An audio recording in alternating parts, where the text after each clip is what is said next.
So a little while back, I made a video where I talked about the original 20 Black Star promo cards from the Wizards of the Coast era. If you are unfamiliar, these are basically English-released cards in numerical order of special non-set cards that came out in Japan for some sort of event. These English promos have the number in the bottom right corner, as well as the word promo written in a black star in the middle right.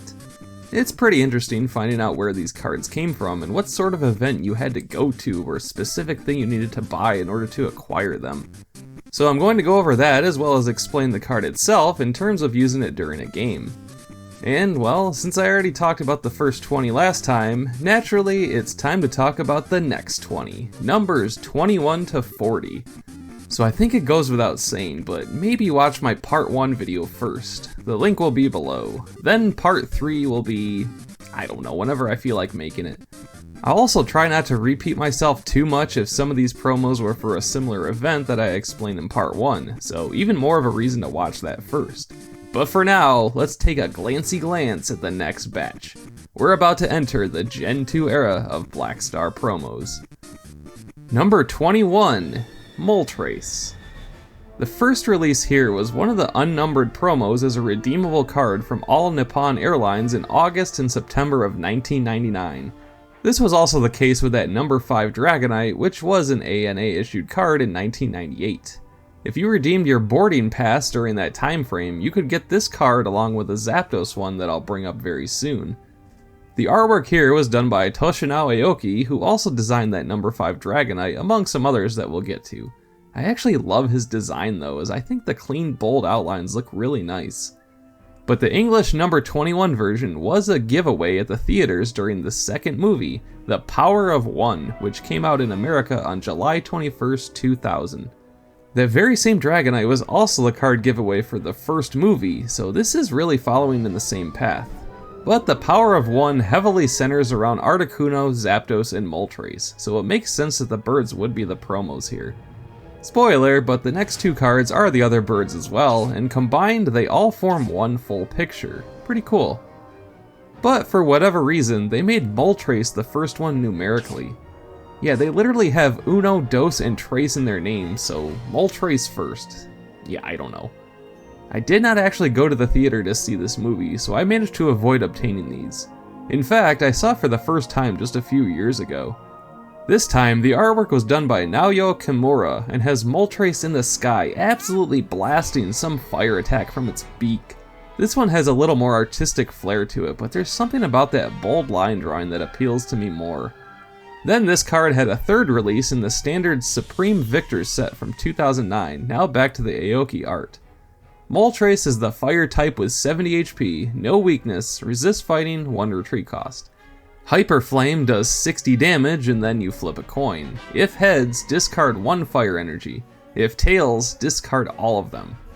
Pretty cool card though, and very true to its fire typing by having energies get discarded in some way. Number 22. Articuno. The releases here follow the same path as the Moltres one, although the All Nippon Airlines release was earlier in June and July of 1999, and paired with a Flying Pikachu card that I'll also get to shortly. But the artwork was once again done by Toshinao Aoki for the Japanese unnumbered one, as well as the Supreme Victors release, and Naoya Kimura for the English version. I really like both designs, and for me personally, Articuno is my favorite of the birds. Articuno has 70 HP, no weakness, resist fighting, 1 retreat cost. Diamond Dust does 20 damage, and then with a heads flip, the defending Pokemon is not only paralyzed, but all of their bench takes 10 damage too. Yeah, this one is pretty sweet, I like it a lot. Number 23, Zapdos. And yeah, everything's the same here. Same types of releases, same artists. But as I said, this Zapdos was paired with Moltres for the airline's giveaway. The artwork is also great on both cards, and yeah, I kinda love these legendary bird releases. Great stuff. Zapdos also has 70 HP, no weakness, resist fighting, 1 retreat cost. Lightning Burn does 30 damage, and then with a heads flip, you choose one of your opponent's bench Pokemon to also take 30 damage. With a tails flip, Zapdos takes 30 damage. Definitely a risky one here, but if you can retain some coin flip luck, this is gonna cause a bad time for your opponent.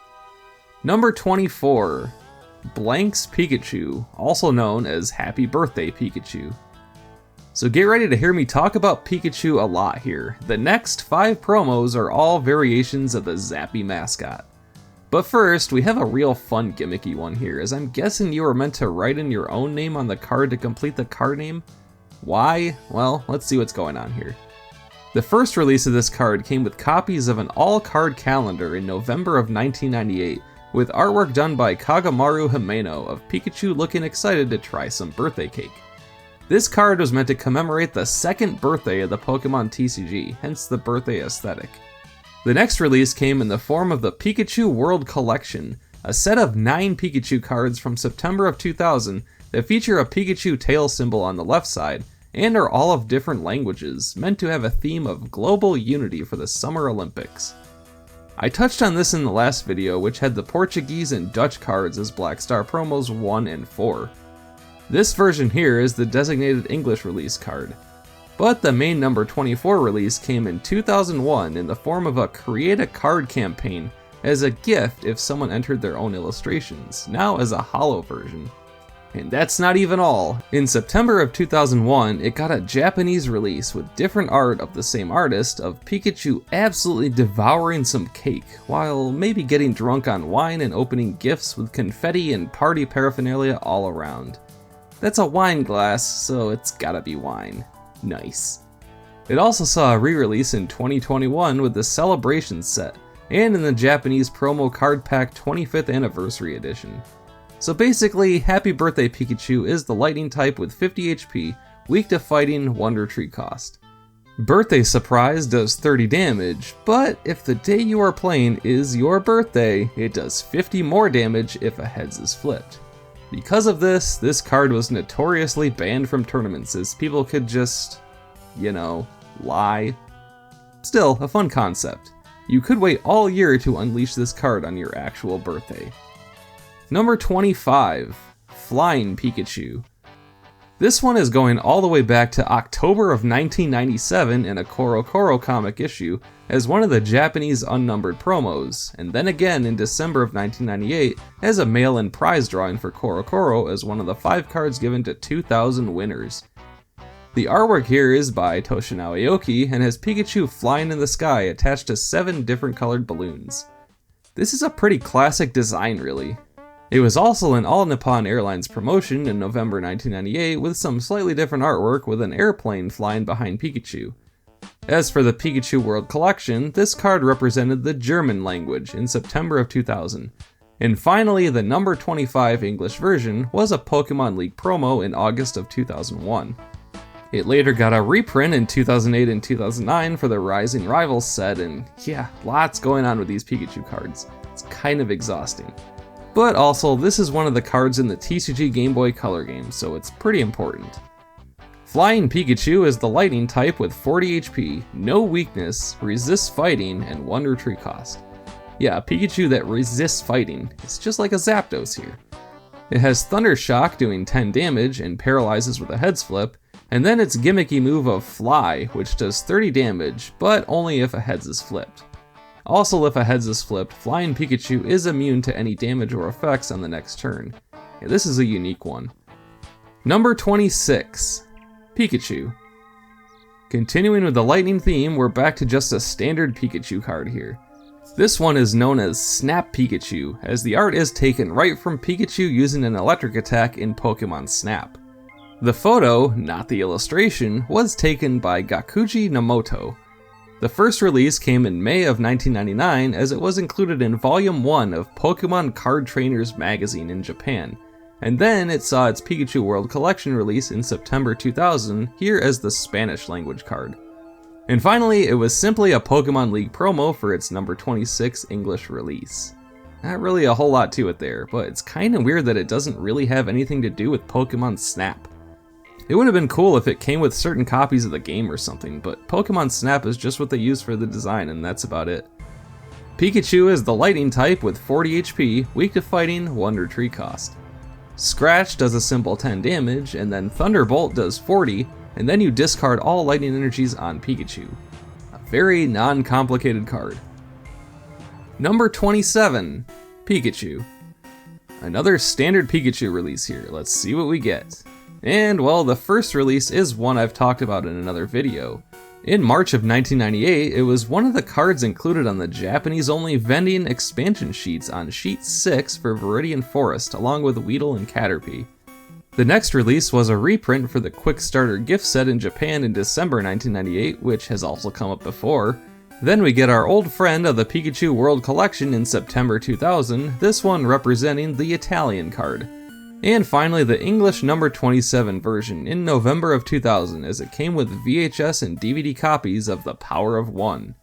I've never owned this movie, but just doing a quick check on eBay, this is not a difficult card to find. It might be kinda cool to check inside copies of this in thrift stores or something. You never know. The art here was done by the actual designer of Pikachu, Atsuko Nishida, which is pretty awesome. It shows Pikachu in a view from above as it's wandering around Viridian Forest, hence its Vending card release. Pikachu is the lightning type with 30 HP, weak to fighting, no retreat cost. Thunder Shock does 10 and paralyzes with a heads flip, and Agility does 20 and prevents all damage done to Pikachu on the next turn with a heads flip. Also very basic and very true to Pikachu as it learns both of these moves in the main games.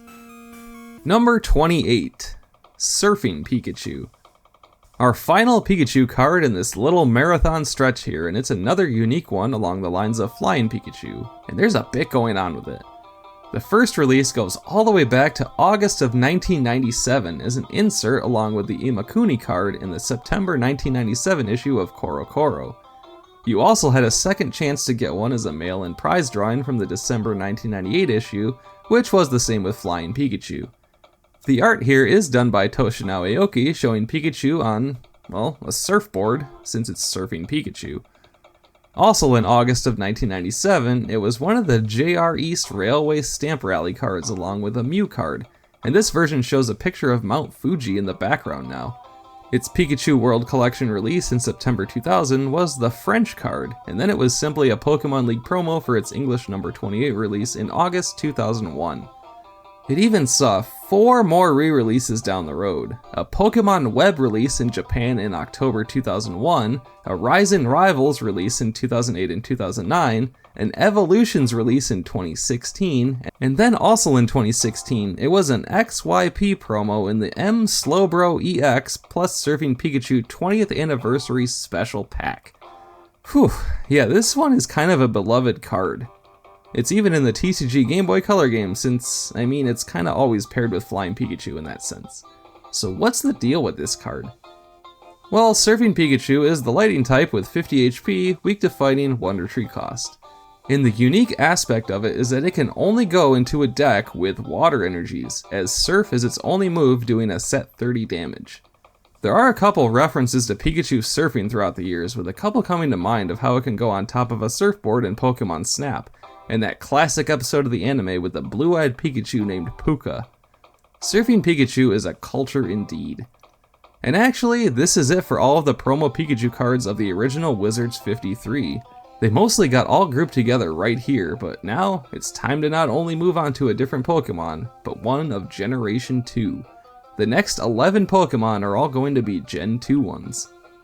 Number 29, Marill. So our very first glimpse at this Marill card came in June of 1999 as a Koro Koro insert. The gold and silver versions didn't come out in Japan until November of 1999, so this was meant to be a sneak peek at a brand new Pokemon here. Back then, Marill was notoriously known as Pika-Blue, as it somewhat resembles a Pikachu but colored blue. I never really thought that they were that similar looking though. I mean, Pikachu is the mouse Pokemon and Marill is the aqua mouse Pokemon, but they are different enough. The next release was its English number 29 version as a free card that certain stores gave out as a promotion alongside the Neo Genesis release in December of 2000. North America got the gold and silver versions in October of 2000, so Marill was a known Pokemon by this point. But this was its first appearance in card form if you don't also count the one from the Neo Genesis set. This also got a Japanese re-release in Pokemon Web in October 2001. And the art here is done by Ken Sugimori, showing Marill's traditional artwork hovering above some water. Marill is the water type with 50 HP, weak to lightning, 1 retreat cost. Water Gun works how it usually does, 20 damage plus 10 more damage for each additional water energy on Marill up to 2 more. Not too exciting game-wise, but this promo is very important as it's one of the first Gen 2 cards to be released. Number 30, Togepi. The releases here for Togepi are actually really simple. In May of 1999, it came with the Koro issue in Japan, and then the English version was a Pokemon League promo in January 2001. That's really it. But yeah, I mentioned how the Marill card was first given out in June of 1999, so this Togepi card actually came first, even though it's a later number for the English version. Togepi became a bit of a main character in the anime when Misty began to take care of it after it hatched. As for me, I was hugely into the Pokemon toy promotion at Burger King in 1999, and I did my best to collect as much of these toys as I could. Togepi was the only Gen 2 one featured there as one of the Poke Bean bags. I still have my original one right here, and that has definitely seen some wear over the years. Yeah, our cat Barry loves to try and find it. But to get back on track here, basically Togepi was one of the first revealed Gen 2 Pokemon. The art here was done by Ken Sugimori and shows a very happy Togepi in front of a mountain or hill or something.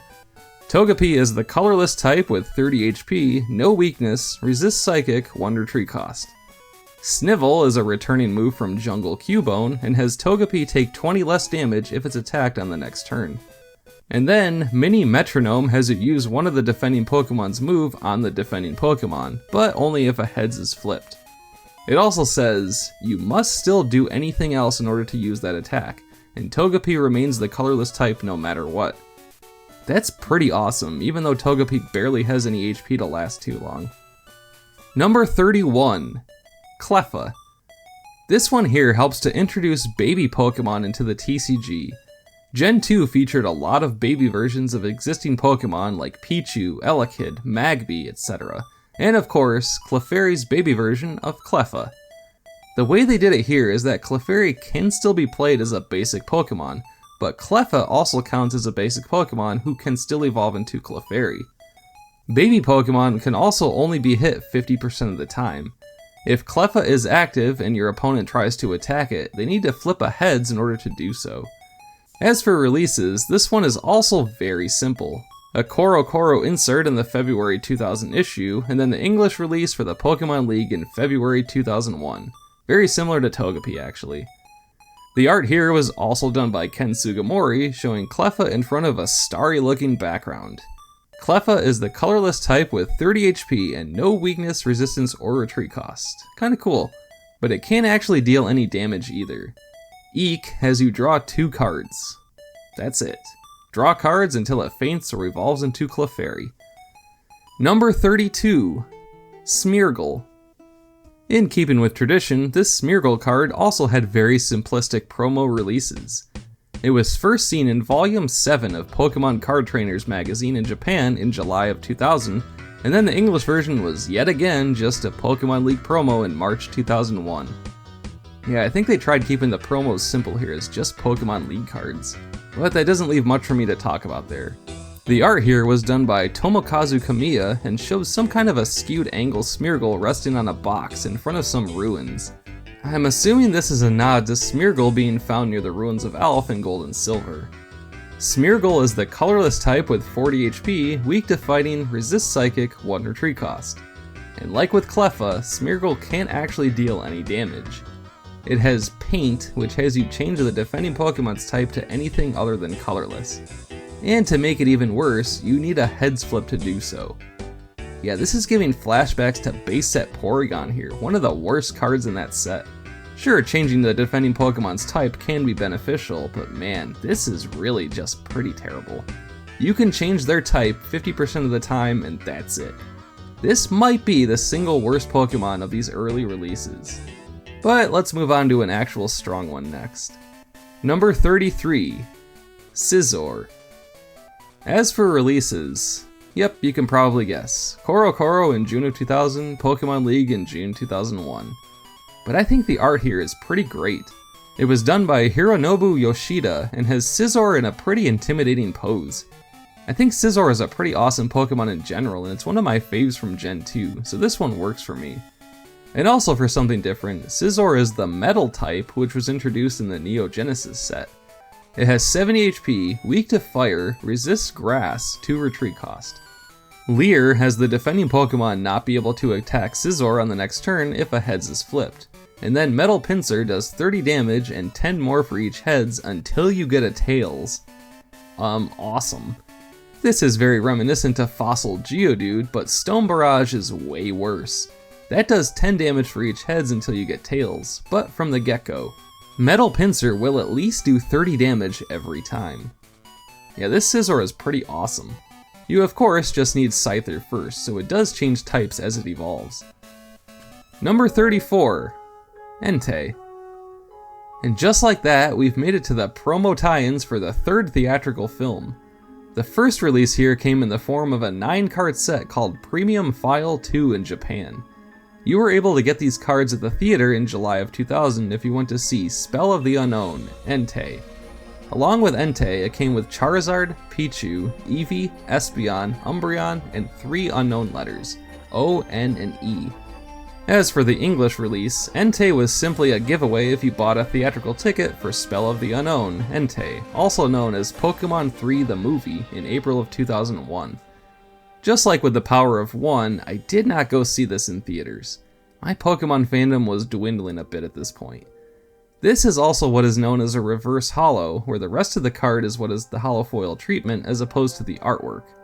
And honestly, especially with this card, it makes it incredibly hard to read. I mean, what? And like some of the last few we talked about, the art was done by Ken Sugimori with a pretty cool close-up of Entei with little embers and a fire in the background. Entei is the fire type with 80 HP, weak to water, 1 retreat cost. It has the Pokemon power of Bolt, where if Entei is damaged and not knocked out, you shuffle Entei and all cards attached back into your deck if a heads is flipped. Also, Entei can have a status condition to do this. Seems pretty true to how the legendary beasts flee and roam in Gold and Silver. Then it has Protective Flame doing 50 damage, and then all of your benched Pokemon are protected by any damage or attack on the next turn. No coin flip needed. Yeah, I do like this one. It's just a bit hard to read as a reverse holo. Number 35, Pichu. Along with Entei, this was the Pichu card that came with the Premium File 2 in Japan in July of 2000. But instead of it being associated with the theater for its English release, it was instead just a Pokemon League promo in April 2001. Yeah, we're back to most of these just being League cards. And we're also back to this being a reverse holo with Ken Sugimori artwork and another baby Pokemon. Pichu is the lightning type with 30 HP, no weakness, resistance, or retreat cost. Its only move is Let's Play, where you search your deck for a baby Pokemon to put on your bench. And yeah, that's really about it here. It also has that baby Pokemon ability where it can only be hit 50% of the time too. Number 36, Igglybuff. Here we have our third baby Pokemon promo. Igglybuff was given away to those who went to see Spell of the Unown in theaters in Japan in July of 2000. And then the English one was, you guessed it, a Pokemon League promo in May of 2001. Remember the days of Meowth's Party? Things were different then. But the art here is actually not by Ken Sugimori, but Kagamaru Himeno making her return. This shows an Igglybuff singing by a tree while another looks at it from behind the tree. Very whimsical.